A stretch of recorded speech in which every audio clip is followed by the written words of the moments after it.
Hi there, my name's Lewis and welcome to the Neck Pour, the channel where I'll give you my impressions on various bottles of whiskies, all the way from the neck pour down to the dregs.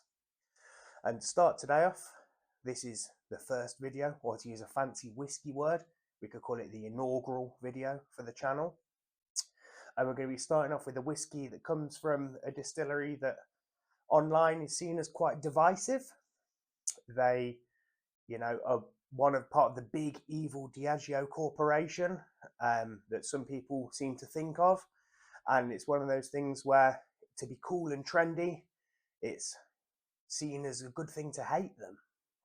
And I think in some ways it's a real shame. I think it's a shame that not all of the whiskey that they put out is in the way that people might want it. But I also think it's a shame to completely write off any of their products just because of who they are, where they come from, and who they're owned by. These distilleries still do put out very good juice.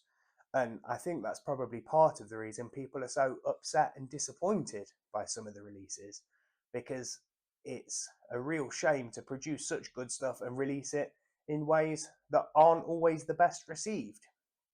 Stacked full of colouring, chill filtered, down at 40%. It's not what, the cool whiskey kids want these days. And it goes slightly against the grain of the more trendy kind of craft distilling. And yeah, if you guys hadn't guessed, the first bottle we're going to be looking at is the Talisker 2023 special release, the Wild Explorador. This is a whiskey that's cask strength. It's non-age stated, which is something which again is quite out of vogue at the moment. I don't have a huge problem myself with particularly young whiskey. It's not something, I'm not absolutely obsessed by age, but I would rather know the age of the juice.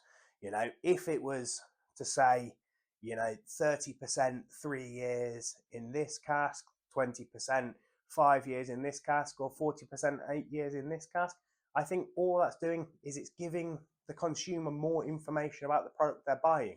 And I think an additional level of transparency is only a good thing. But yeah, despite that, I'm going to try and go into this with as open mind as possible. And to give you a couple of the kind of stats about the bottle, as I said, it is non-age stated. It is bottled at cask strength, and it's a 59.7%, so pretty up there. Looking online and on the tin, there's absolutely no information about colour, natural colour. So probably assuming that it is containing E150 or caramel colouring, for those that don't know what that is.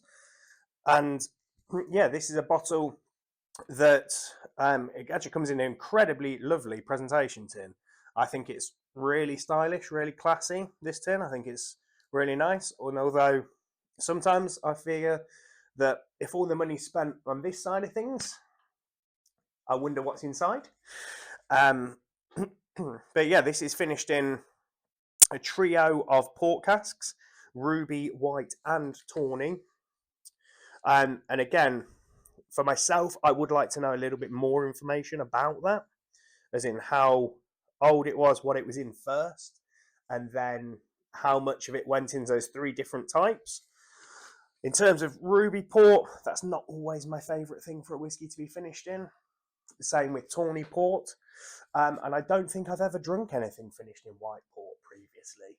Although I do find white port is a wonderful, wonderful drink on its own. But let's see what the whiskey's like in there. I picked this up just before Christmas. It was on a particularly good deal on Amazon.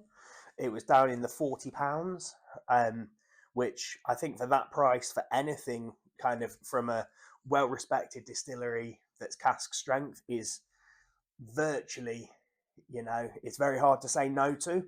Although, again, Amazon aren't the best place to buy whiskey. We should be supporting our local bottle shops and things like that. But when something that originally was released at £120 was down in the 40s, it's hard to say no to. But I think that also speaks somewhat to Diageo's pricing structure, that this is the 2023 special release. So it's now, 18 months it's been on the market, something like that. And places are slashing their prices because there's clearly bottles left over. So let's pour a little dram and see what we think.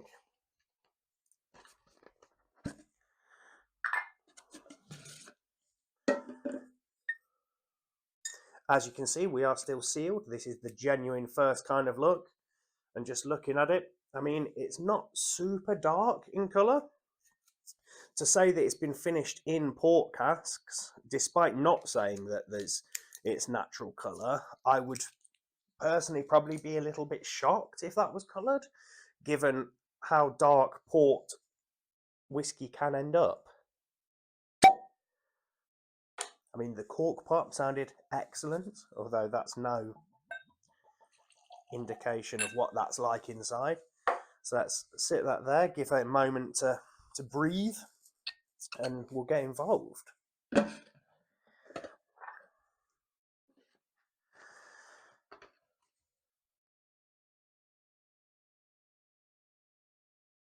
mean, I don't know how much it can be picked up on there. I'll try and get out of the way so you can see a bit of the background behind it, but that's fairly light in colour for something that's been finished in port.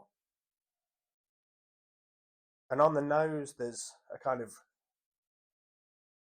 slight sweetness from the port, along with a bit of that very coastal, traditional Talisker kind of peat. It's not that heavy Isla, Ardbeg kind of barbecued meat, bacon, things like that. This is much more almost floral in its peat. It's light, it's very inviting, and yeah, on the nose, there's a bit of sweetness, nothing too crazy. There's a little bit of salinity and maritime or coastal notes there. There's a little kind of winey sweetness coming from the port. And then, yeah, there's a lovely kind of heather floral peatiness to it. And again, despite being cask strength and young, it's not particularly prickly on the nose. I can get right in there with it and kind of get my nose right in the glass. But however, being the first dram of the day, I'm imagining it's probably going to be a little aggressive on the palate. But let's see what we think.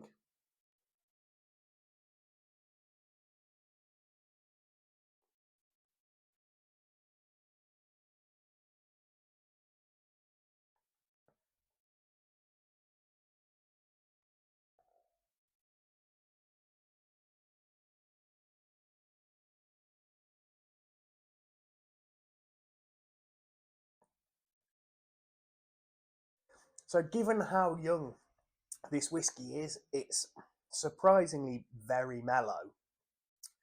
And for, again, a peated whiskey at this strength, and this probably pretty young age, because I mean the following release, the 2024 special release, that was age stated at 8 years.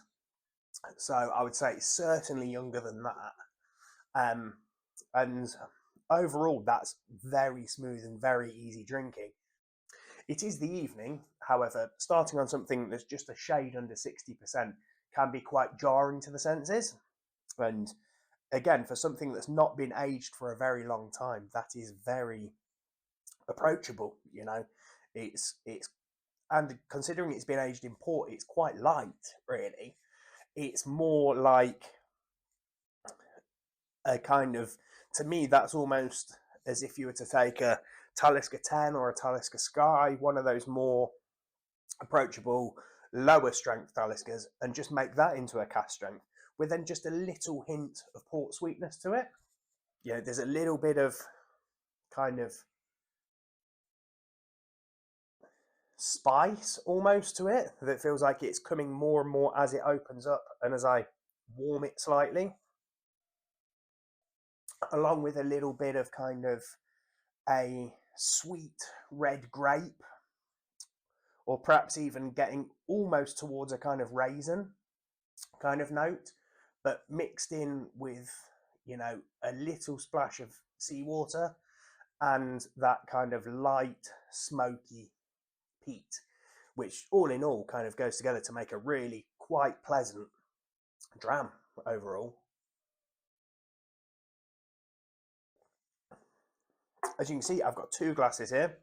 And what I thought I'd do, particularly with it being cask strength, is I'll pour another little dram here that I will add a little bit of this water to and just see what it's like with a drop of water added. I do often like to at least consider adding water to my whiskey. Again, depending on the kind of flavour profile and whether or not it needs it. But when you are drinking something that's right up here at 59%, you know, it does open up a bit more possibility to you. Again, you can see, which is one of the things I do like about drinking something at cask strength or something non-chill filtered. You see all those oily legs kind of dropping straight out of suspension as soon as you add any water to it. And I'll give that just a couple of minutes just to get used to that water in there. We'll come back to that, see how that is. Undiluted, I do think this is really quite a disarming whiskey and quite a surprising whiskey, because when I stop to think about it rather than just drinking it, it is really quite oily and quite viscous, quite mouth coating, quite thick. But because it's quite a kind of light profile, it almost seems a little thinner than that. But when you actually take a little bit of time and hold it in your mouth, it does, you know, coat that whole mouth, and you do get a bit of a whiskey hug as it goes down, which is something that I personally quite enjoy. And yeah, I mean, that is a good whiskey.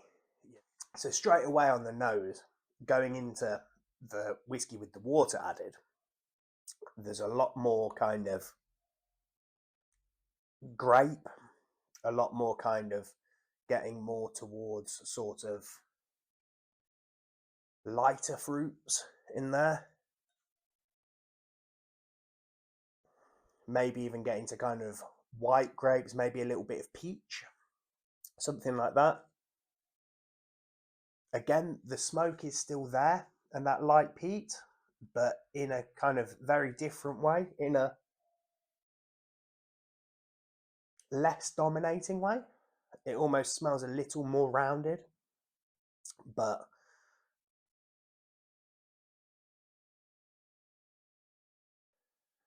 and yeah, I mean, from the smell, it certainly smells like it can live up to a little bit of water. You've still got nice kind of legs on the glass. It's still sticking to the glass a little bit. And obviously, depending on how much water you add to it, that's going to change the character somewhat. But let's try a little taste.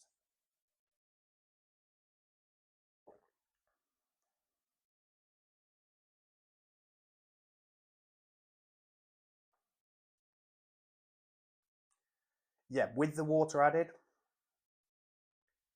that's a lot younger tasting. It loses kind of some of that, I think, the kind of cover of the port, because I think what using such kind of big, powerful casks to finish the whiskey hides some of those kind of slightly rougher edges and the youth, whereas that's much more kind of, it's just a little bit younger, and if I'm honest, a little bit duller. It's to me, that's nowhere near as enjoyable as it is at full strength. I mean, maybe if I was to be a little more careful with my water application, use a pipette, things like that, it might be slightly more to my taste, and there might be a sweet spot in between the two that I'm yet to find.